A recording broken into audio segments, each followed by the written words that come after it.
अंशांकन अनुपात में आज हम पढ़ेंगे चैप्टर 10। इससे पहले भी हमने इसको शुरू किया था। आज हमारा चैप्टर 10 में विनियोग के संबंध में लाभदायकता अनुपात पढ़ना है। इसमें हम विक्रय पे आधारित लाभ अनुपात, सकल लाभ अनुपात, शुद्ध लाभ अनुपात, संचालन अनुपात और व्यय अनुपात हम लोग पढ़ चुके थे। आज हम लोगों का है विनियोग पे आधारित लाभ अनुपात, विनियोजित पूंजी पर प्रत्यय, अंशधारी कोष पर प्रत्यय, समता अंशधारी कोष पे प्रत्यय, कुल पूंजी पर प्रत्यय और प्रति अंश आय। तो सबसे पहले हम आज विनियोग के संबंध में लाभदायकता जो पढ़ेंगे, उसमें हमारा है विनियोग के संबंध में लाभदायकता। विनियोग के संबंध में लाभदायकता में कुल पूंजी या कुल संपत्ति पर प्रत्यय। इसका मतलब है इस अनुपात में शुद्ध लाभ का कुल संपत्ति से संबंध स्थापित किया जाता है। तो इसमें सूत्र का हम प्रयोग करेंगे, कुल संपत्ति अनुपात बराबर ब्याज या कर से पूर्व का लाभ बटे कुल संपत्ति गुणे 100। इस सूत्र का प्रयोग करेंगे। कभी कभी एग्ज़ाम में कुल संपत्तियां नहीं दी होती है, तो हम कुल संपत्ति ज्ञात करने के लिए एक सूत्र का प्रयोग करते हैं। कुल संपत्ति यानी स्थायी संपत्ति प्लस विनियोग प्लस चालू संपत्ति। इन सबको हम जब प्लस करेंगे तो हमारी कुल संपत्ति आएगी। अब हमारा दूसरा जो अनुपात है वो है विनियोजित पूंजी पर अनुपात। इसमें शुद्ध लाभ का संबंध विनियोजित पूंजी से किया जाता है। जो भी हमने पूंजी व्यापार में विनियोग किया है, उसका संबंध हम लाभ के साथ निकालते हैं। इसके सूत्र हैं ब्याज या कर से पूर्व के शुद्ध लाभ बटे विनियोजित पूंजी गुणे 100। ध्यान देंगे, इस सूत्र को अच्छे से याद करेंगे, क्योंकि सूत्र के ही माध्यम से आप सारे अनुपात को सॉल्व कर सकते हैं। इसके बाद है विनियोजित पूंजी। अगर नहीं दिया है, क्लियर नहीं है, तो हम विनियोजित पूंजी में कौन कौन सी चीज़ें शामिल करते हैं इसको आप देख लीजिए। अंशपत्र, संचय और दीर्घकालीन ऋण, इन सबको इसमें प्लस किया जाता है। इस तरह से ये हमारी विनियोजित पूंजी निकलती है। इसके बाद तीसरा जो है अंशधारियों के कोष पर प्रत्यय, मतलब अंशधारियों के जो कोष है उस पे हम अनुपात निकालते हैं। तो अंशधारियों के कोष पे प्रत्यय में ये अनुपात शुद्ध लाभ और अंशधारियों के कोष के मध्य निकाला जाता है। इसके सूत्र है ब्याज या कर विनियोग के पूर्व पूंजी शुद्ध लाभ बटे अंशधारियों के कोष गुणे 100। तो इस सूत्र का प्रयोग करके हम अंशधारियों के कोष पर प्रत्यय निकाल सकते हैं। इसके बाद आता है समता अंशधारियों के कोष पर प्रत्यय। समता अंशधारियों के कोष पर प्रत्यय निकालने के जो सूत्र हैं वह है ये अनुपात समता अंशधारियों द्वारा विनियोग की गई पूंजी पर कितना लाभ हुआ है, ये अनुपात प्रबंधकों की क्षमता को भी दिखाता है। तो इस अनुपात के जो सूत्र हैं उसको हम इस प्रकार करेंगे। समता अंशधारियों के कोष पर अनुपात बराबर कर से पूर्व शुद्ध लाभ बटे क्षमता अंशधारियों के कोष गुणे 100। तो ये इस प्रकार से कुछ अनुपात हमने आपको बताए।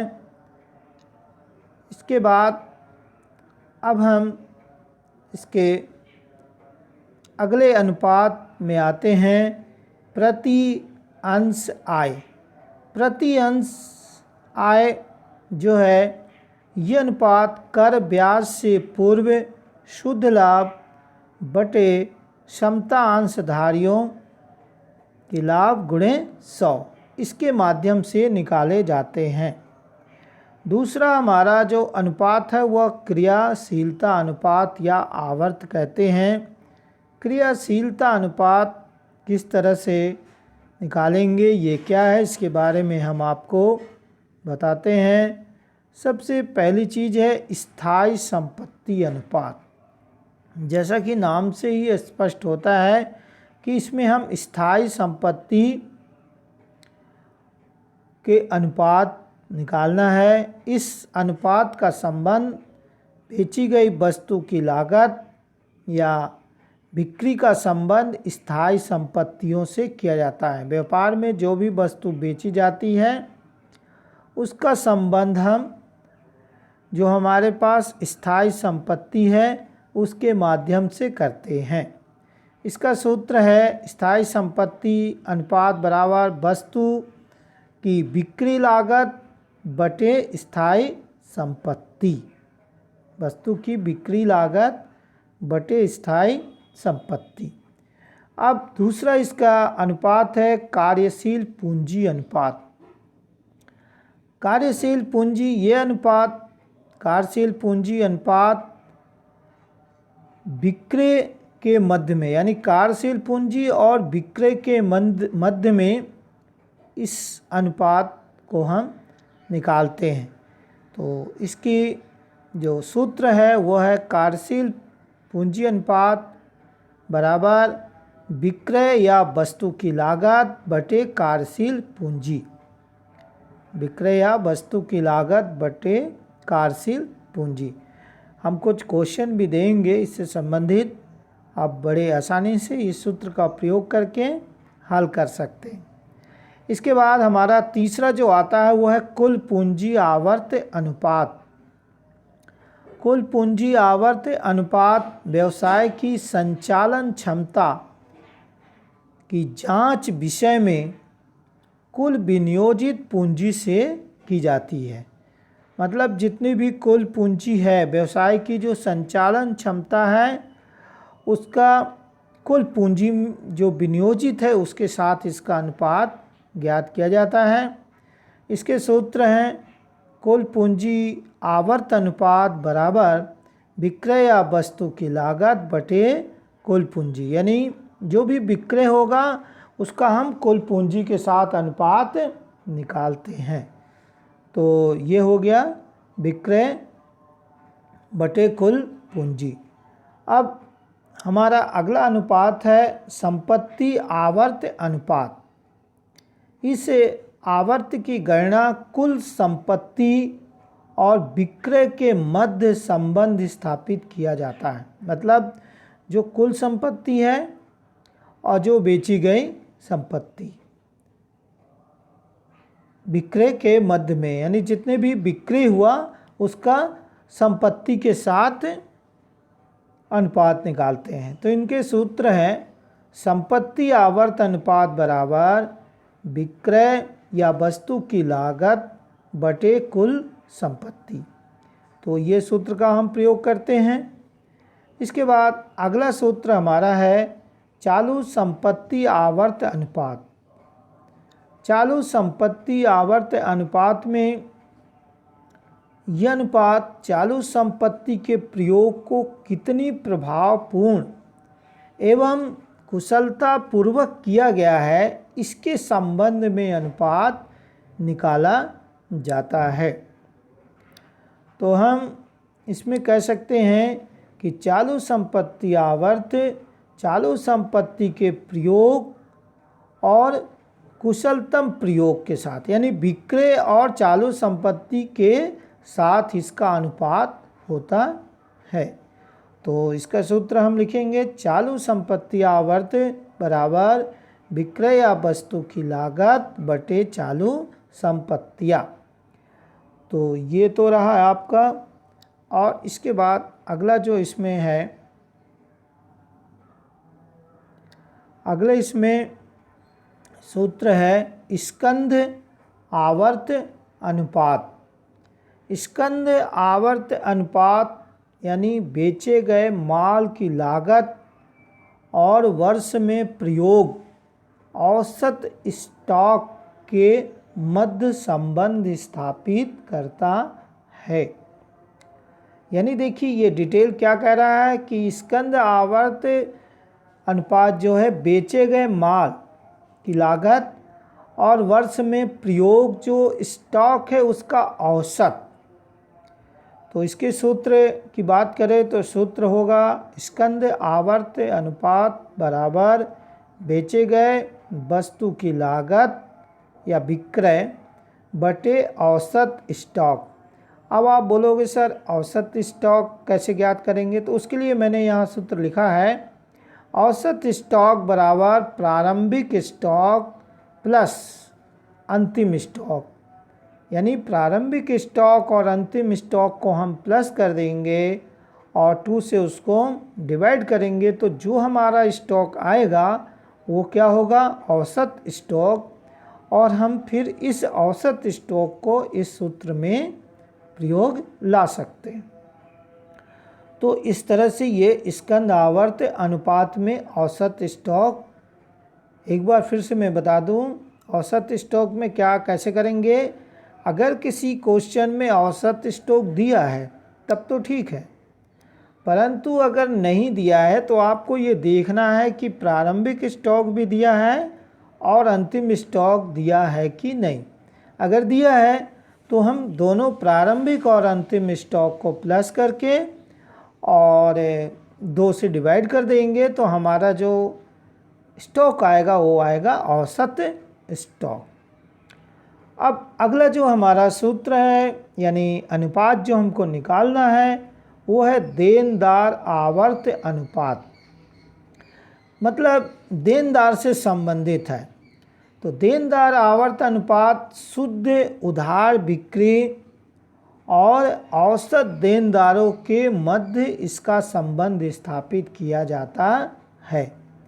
देनदार में किसका किसका होता है, उधार बिक्री, वो भी कौन सा उधार बिक्री, शुद्ध उधार बिक्री और देनदारों के औसत के मध्य।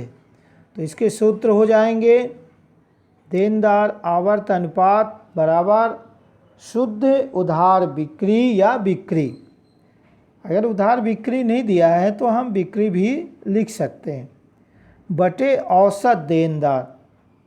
तो औसत देनदार निकालने के लिए इसमें भी वही जैसा पहला मैंने औसत स्टॉक में बताया था उसी तरह से इसमें हम औसत देनदार में प्रारंभिक देनदार और अंतिम देनदार को हम प्लस कर देंगे और 2 से डिवाइड कर देंगे, तो हमारा आ जाएगा औसत देनदार।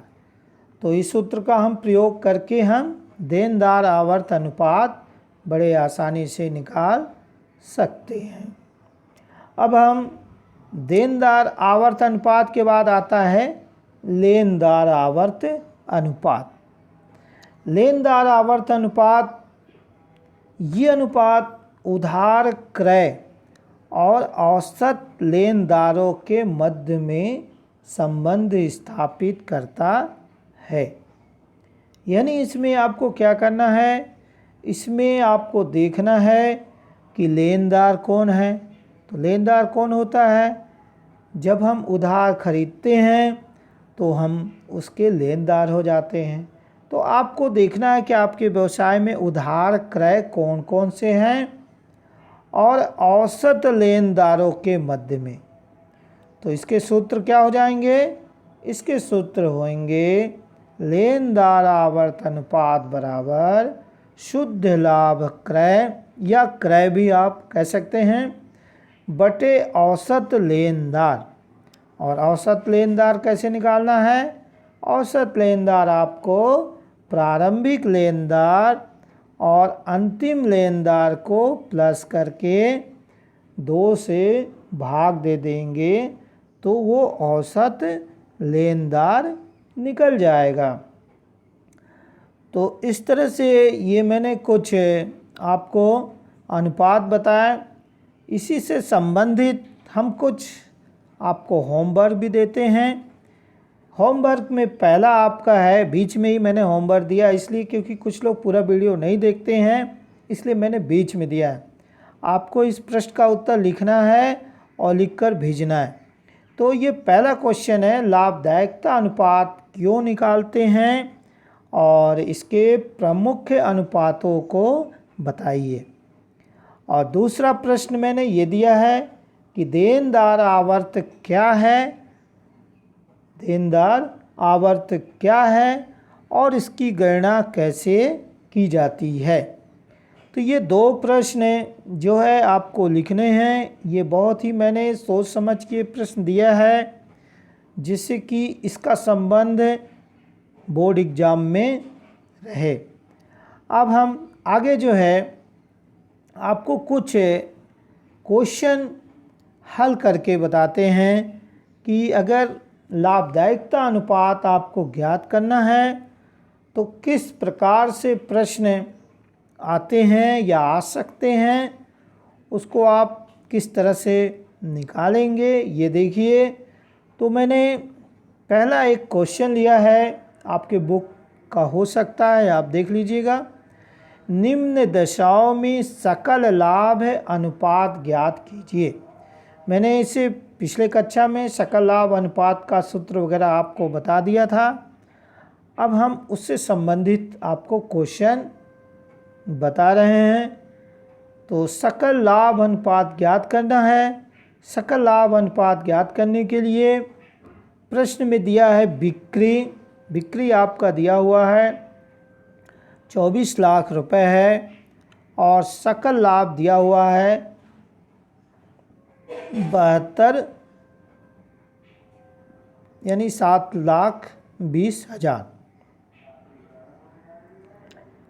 24 लाख बिक्रे हैं और सकल लाभ आपका दिया है 7,20,000। ये पहला है। इसी में एक और भी दूसरे क्वेश्चन है, बेचे गए माल की लागत।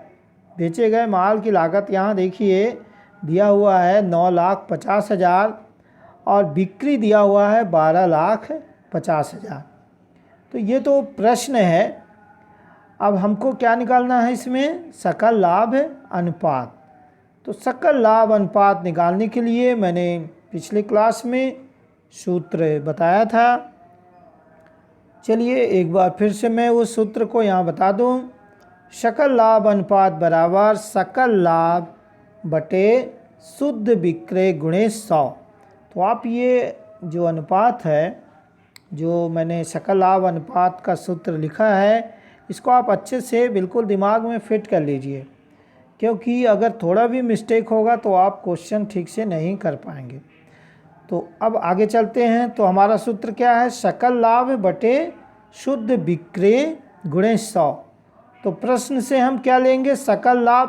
प्रश्न में सकल लाभ दिया हुआ है, यहाँ प्रश्न में दिया सकल लाभ 7,20,000, तो हम यहाँ पर 7,20,000 लिख लेंगे। नीचे में क्या हमारा शुद्ध विक्रय। देखिए विक्रय लिखा हो या शुद्ध विक्रय हो, हम उसको शुद्ध विक्रय ही मानते हैं। तो विक्रय हमारा कितना है, 24 लाख है, तो हमने यहाँ 24 लाख लिख दिया गुणे 100। अब जीरो जो भी ऊपर नीचे सेम जीरो है हम उनको कैंसिल करेंगे। जीरो को हमने कैंसिल किया। कैंसिल करने के बाद हमने देखा कि ऊपर में 72 यानी 72 और नीचे में 24 आता है। हमने इसको 3 से काट दिया, 3 8 जा, और भी हमने इनको 8 से काटा, तो 8 3 जा और 8 9 जा। इस तरह से आप भी इसको अच्छे से कैंसिल करेंगे तो पता चल जाएगा।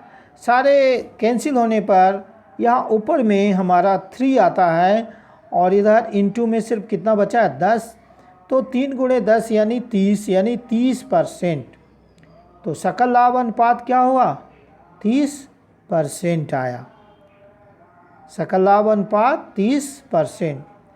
अब हमारा दूसरा प्रश्न क्या है, इसी में दूसरा प्रश्न भी दिया है, बेचे गए माल की लागत दिया है और बिक्री दिया है। तो अब हम बेचे गए माल की लागत निकालने के लिए पहले तो हमारे पास जो सूत्र है सकल लाभ निकालना है। सकल लाभ निकालने के लिए हम क्या करते हैं, बिक्री में से बेचे गए माल की लागत को घटाते हैं तो हमारा सकल लाभ आता है। तो बिक्री हमारा इसमें कितना दिया हुआ है, 12,50,000 और बेचे गए माल की लागत दिया हुआ है 9,50,000। तो हम 12,50,000 में 9,50,000 को माइनस किए तो हमारा कितना आ गया, 3 लाख।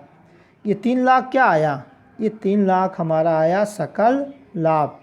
तो एक बार ध्यान से देख लो, एग्ज़ाम में अगर सकल लाभ नहीं दिया है तो आप ये देखिए कि विक्रय और बेचे गए माल की लागत दिया है कि नहीं दिया है। अगर ये दोनों चीज़ दिया है, विक्रय भी दिया है और बेचे गए माल की लागत भी दी है, तो हम सकल लाभ ज्ञात करने के लिए विक्रय में से बेचे गए माल की लागत को माइनस कर देते हैं, जैसा कि मैंने यहाँ पर माइनस करके बताया, और हमारा सकल लाभ ज्ञात हो जाता है। जैसे यहाँ पर 3 लाख आया। अब हम बड़े आसानी से जो सकल लाभ अनुपात का सूत्र है उसको हम लगा देंगे। सकल लाभ अनुपात बराबर सकल लाभ बटे शुद्ध बिक्री गुणे 100। तो यहाँ पर हमने 3 लाख बटे 12,50,000 गुणे 100, इन सभी जीरो को हम कैंसिल किए। कैंसिल करने के बाद हमें सिर्फ 2 नंबर ऊपर बचते हैं, एक होता है 6 और दूसरा 4, यानी 6 छक 24 यानी 24%। तो इसका क्या आया, सकल लाभ 24%। इस तरह से हम दूसरे क्वेश्चन, एक बार दूसरा क्वेश्चन हम दे रहे हैं, इसको भी हम थोड़ा चेक करके देखते हैं। प्रश्न हमारा है, निम्न सूचनाओं से शुद्ध लाभ अनुपात ज्ञात कीजिए। और इसमें हमारा शुद्ध बिक्री दिया हुआ है, कितना है, 5 लाख दिया है। शुद्ध बिक्री है और बिक्री की लागत है 3 लाख। संचालन व्यय है आपके 1,50,000 और कर है, कर भी इसमें दिया हुआ है 20,000 है। तो हमको क्या ज्ञात करना है, शुद्ध लाभ अनुपात ज्ञात करना है। इससे पहले मैंने आपको बताया सकल लाभ अनुपात ज्ञात करने के लिए। अब हमको यहाँ पर शुद्ध लाभ अनुपात ज्ञात करना है। तो शुद्ध लाभ अनुपात के लिए पहले तो हम शुद्ध लाभ निकालेंगे।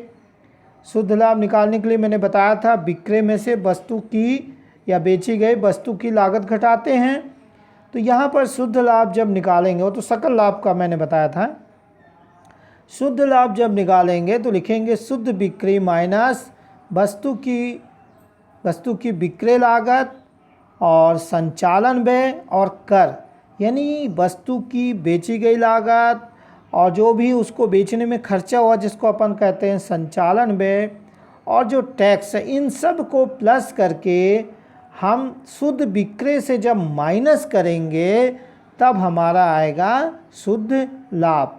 तो देखते हैं आगे कितना आता है। यहाँ पर शुद्ध बिक्री 5 लाख दिया है और वस्तु की लागत 3 लाख, संचालन व्यय 1,50,000 और कर हमारा कितना दिया है, 20,000। तो हमने ये 5 लाख में से इन सब को, यानी 3 लाख, 1,50,000 और 20,000 को प्लस किए तो कितना आया, 4,70,000। तो 5 लाख में 4,70,000 को माइनस करेंगे। आप माइनस करके देखिए। हाँ, तो आपने माइनस किया तो कितना आया, 30,000। बिल्कुल ठीक आया है, 30,000 ही आ रहा है। तो अब हम ये जो 30,000 आया ये शुद्ध लाभ अनुपात है। अब हम इसको सूत्र में फिट करेंगे, जैसा कि मैंने पहले भी सूत्र बताया है। शुद्ध लाभ अनुपात बराबर शुद्ध लाभ बटे शुद्ध बिक्री गुणे 100। तो शुद्ध लाभ हमारा कितना आया है, 30,000। 30,000 हमारा आया है ना, ये 30,000 को हमने यहाँ लिखा और नीचे में शुद्ध बिक्री कितना है, 5 लाख है। प्रश्न में आप ठीक से देखेंगे 5 लाख। गुणे 100। जीरो को हम कैंसिल करेंगे क्रम से, जो 4 जीरो ऊपर के हैं हम नीचे भी 4 जीरो को कैंसिल कर देते हैं और इधर 1 जीरो और, यानी हमारे 5 जीरो कैंसिल हो गए। अब हम बड़े आराम से 5 से 10 को काटे तो 2 आया और ये ऊपर कितना बचा 3, यानी 3 दूनी 6। तो हमारा जो शुद्ध लाभ अनुपात आया वो कितना आया 6%। तो इस तरह से ये शुद्ध लाभ अनुपात आया। मैं एक प्रश्न आपको दे रहा हूँ, इसको आप अच्छे से पढ़कर और इसको करना है। प्रश्न है, निम्नांकित सम्यकों से सकल लाभ अनुपात, संचालन अनुपात और शुद्ध लाभ अनुपात ज्ञात कीजिए। प्रारंभिक रहतिया 45,000, क्रय 1,80,000, विक्रय 3,10,000, विक्रय वापसी 10,000 और मजदूरी 5,000, अंतिम रहतिया 50,000, प्रशासन व्यय है 60,000 और विक्रय और वितरण व्यय है 12,000। ये प्रश्न आप अच्छे से इसको देख लीजिए और देख करके इसको सॉल्व करके और आप तत्काल भेजेंगे।